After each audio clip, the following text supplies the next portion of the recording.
میں تفسیر سننے کے پہلے آداب بھی بتا دوں آپ. قرآن پڑھنے کے بھی آداب اور تفسیر سننے کے بھی آداب.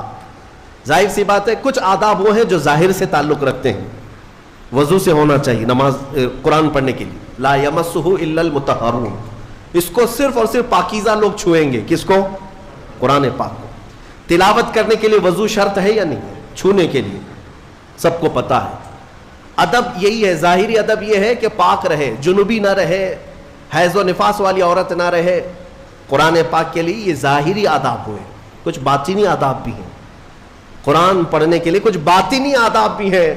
تم 10 بار نہا لو, 10 بار وضو کر لو, قرآن کو ظاہری آداب کے اعتبار سے چھو تو سکتے ہو. باطنی آداب میں سب سے پہلی شرط یہ ہے قرآن پڑھنا ہو یا سننا ہو تو عشق مصطفیٰ ہونا چاہیے. ہاں, بغیر حب مصطفیٰ کے اگر قرآن پڑھے گا تو پھر گمراہی کی طرف بھی جا سکتا ہے. قرآن تو قرآن ہے. حدیث رسول کے بارے میں کہا گیا بخاری شریف کے بارے میں کہ بے عشق مصطفیٰ پڑھتے ہیں جو بخاری. سنا ہے نا آپ نے؟ بے عشق مصطفیٰ جو پڑھتے ہیں بخاری, آتا ہے بخار, ان کو آتی نہیں بخاری. بخار آ جائے گا لیکن بخاری نہیں آئی. جب بخاری کے لیے عشق مصطفیٰ ضروری ہے تو پھر قرآن کے لیے کتنا ہے. اس لیے سب سے پہلی چیز میں آپ کو یہ بتا دوں, قرآن پڑھنا ہے یا سننا ہے, عشق مصطفیٰ شرط ہے. شرط ہے. محمد کی محبت دین حق کی شرط اول ہے. اسی میں ہو اگر خامی تو سب کچھ نامکمل ہے. قرآن کی ایک آیت سنا ہوگا نا آپ نے, لقد جاءکم من اللہ نور, قد جاءکم من اللہ نور و کتاب مبین. مشہور آیت ہے.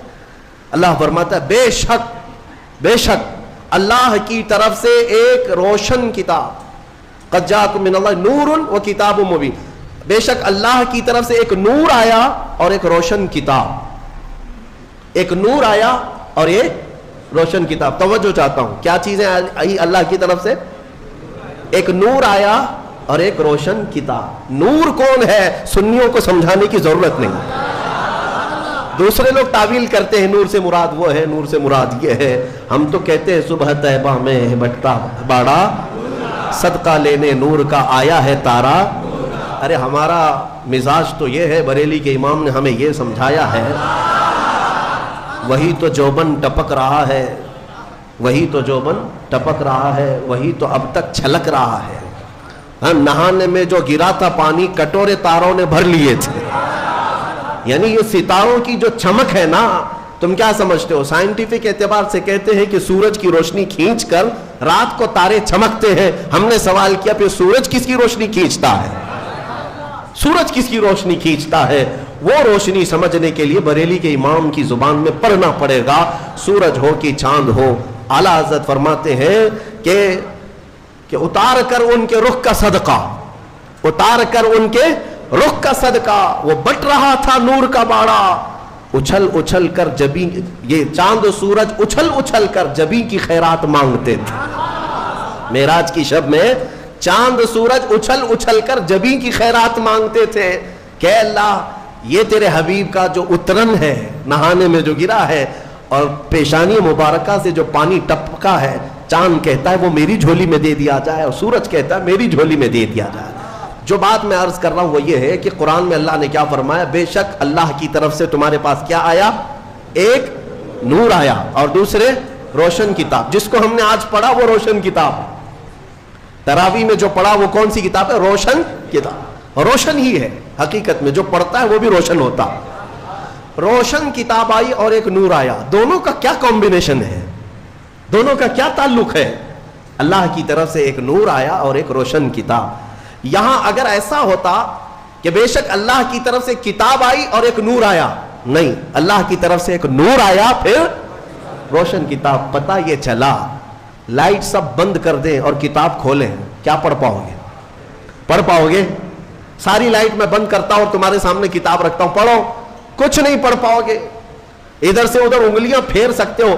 پڑھنے کے لیے روشنی ہونا یہ ضروری ہے, بغیر روشنی کے کتاب نہیں پڑھی جا سکتی.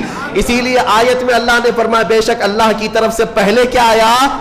نور آیا, پھر کیا آئی؟ روشن کتاب. اب اس روشن کتاب کے لیے یہ کرنٹ والی لائٹ نہیں, نور مصطفیٰ کی روشنی ضروری ہے. جب نور مصطفیٰ میں پڑھو گے تو اس کتاب سے ہدایت بھی پاؤ گے.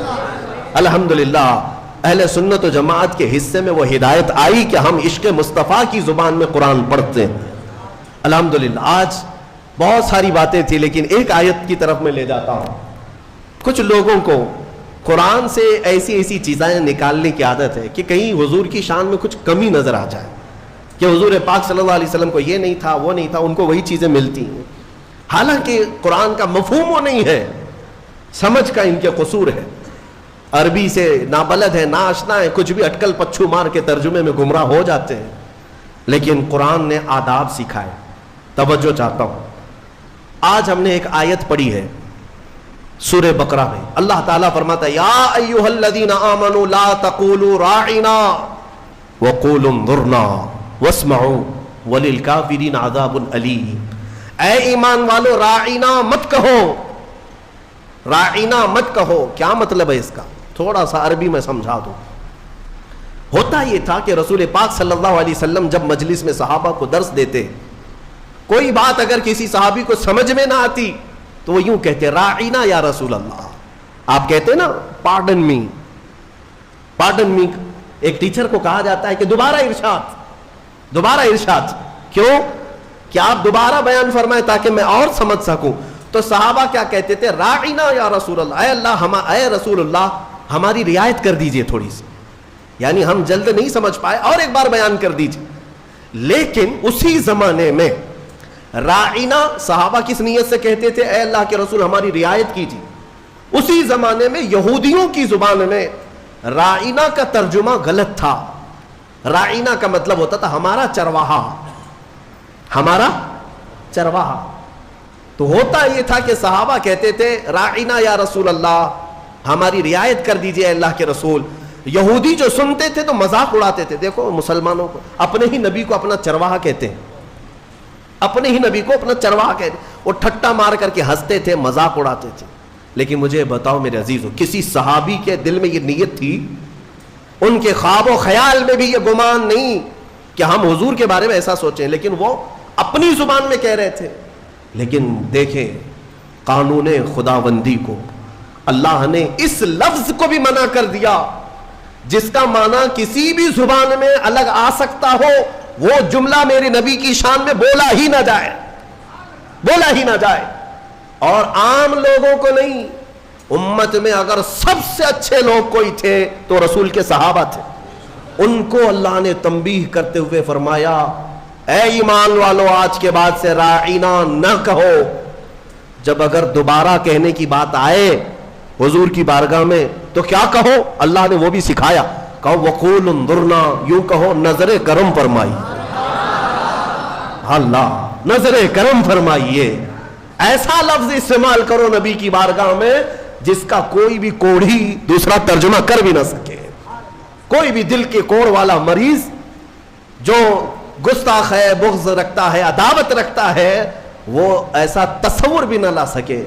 عزیزان گرامی, صحابہ کو جب یہ تنبیہ کر دی گئی تھی, اب ہمارا اور تمہارا حال کیا ہے؟ بعض ایسے لوگ ہیں جو نبی پاک صلی اللہ تعالیٰ علیہ وسلم کے لیے, حضور پاک صلی اللہ تعالیٰ علیہ وسلم کے لیے الفاظ کی ہیرا پھیری کے ساتھ وہ شان رسالت میں تنقیص کرنے کو اور گستاخی کرنے کو یہ سمجھتے ہیں کہ ہم بہت پڑھے لکھے لوگ ہیں, ہم بہت ایجوکیٹڈ لوگ ہیں. صحابہ کو جب یہ تنبیہ کر دی گئی کہ آپ راعینا نہیں کہیں گے آج کے بعد, اور اتنا ہی نہیں بلکہ آگے یہ بھی تنبیہ کر دیا رب تعالیٰ نے وَقُولُوا انظُرْنَا وَاسْمَعُوا. یہ کہنے کی ضرورت بھی کیوں آئے گی؟ غور سے سنا کرو. جب نبی بیان کرے تو غور سے سنا کرو. صحابہ کو اتنی تنبیہ ہے. دوسری آیتیں ہیں سورہ حجرات کی, وہ پڑھیں گے تو عش کر جائیں آپ. مولا فرماتا ہے لا ترفعوا اصواتکم فوق صوت النبی, تم میں سے کوئی بلند آواز سے نبی کی بارگاہ میں بات بھی نہ کرے. صحابہ کو کہا گیا. یہ بھی آیت کس کے لیے اتری تھی؟ ایک صحابی تھے جن کو سنائی کم دیتا تھا, حضرت قیس. کم سنائی جس کو دیتا ہے نا وہ بلند آواز سے بات کرتا ہے. تجربہ معلوم ہوگا آپ کو, جس کو کم سنائی دیتا ہے وہ اونچا بولتا ہے. اس صحابی کی عادت تھی, وہ زور سے کہتے تھے یا رسول اللہ آپ نے کیا کہا. مولا کو یہ بھی پسند نہیں تھا. عتاب نازل فرمایا کہ اگر تم نے بلند آواز سے بات کی میرے نبی کے دربار میں, جتنے اعمال تھے اب کے سب ضائع ہو گئے, سب ختم ہو گئے. ان تحبط اعمالکم وانتم لا تشعرون. تمہیں گمان بھی نہیں ہوگا, تمہیں پتہ بھی نہیں چلے گا, سارے اعمال ضائع کر دیے جائیں گے. اور ایک ادب میں بتاؤں, میرے گھر میں اگر میں آرام کر رہا ہوں, آپ آئیں گے بلانے کے لیے, کیا کریں گے؟ گھر کے باہر سے آپ بیل ہوگی بجائیں گے, دروازے کو دستک دیں گے, یا میرے نام سے پکاریں گے, ہے کیا اندر, سو رہے ہیں, کیا کر رہے ہیں, پکاریں گے نا. یہی تو ہے, طریقے یہی ہیں پکارنے کے. لیکن بارگاہ رسول کے آداب بھی قرآن میں آئے ہیں. صحابہ جب گھر پر جائیں رسول کے, کیا کریں وہ؟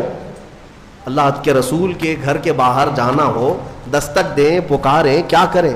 اللہ تعالیٰ فرماتا ہے ان الذین ینادونک من وراء الحجرات اکثرهم لا یعقلون. اللہ رب فرماتا ہے وہ لوگ بے شک جو نبی کے حجرے کے باہر کھڑے ہو کر کے نبی کو پکارتے ہیں, ان میں سے اکثر لوگ عقل والے نہیں ہیں. جو پکارتے ہیں اس میں اکثر لوگ عقل والے نہیں ہیں. ارے اندر والے کو بلانے کے لیے کیا کہنا پڑے گا, کیا کہنا پڑے گا, پکارنا تو ہی ہے. لیکن مولا فرما رہا ہے وہ عقل والے لوگ نہیں ہیں جو حجرے کے باہر کھڑے ہو کر کے حضور کو پکار رہے ہیں. تو پھر کیا ہے؟ قرآن سکھاتا ہے وَلَوْ أَنَّهُمْ صَبَرُوا حَتَّى تَخْرُجَ إِلَيْهِمْ لَكَانَ خَيْرًا لَهُمْ. رب فرماتا ہے ادب یہ ہے, لوگوں کو چاہیے کہ وہ دروازے کے باہر جا کر خاموش کھڑے رہے, میرا رسول خود باہر ہے. ارے نادانوں پوچھو, رسول دروازے بند اندر بیٹھ کر باہر کون کھڑا ہے کیسے جانتے ہیں؟ یہی عقیدہ بریلی کے امام نے ہمیں دیا. اور کوئی غیب کیا تم سے نہاں ہو بھلا, جب نہ خدا ہی چھپا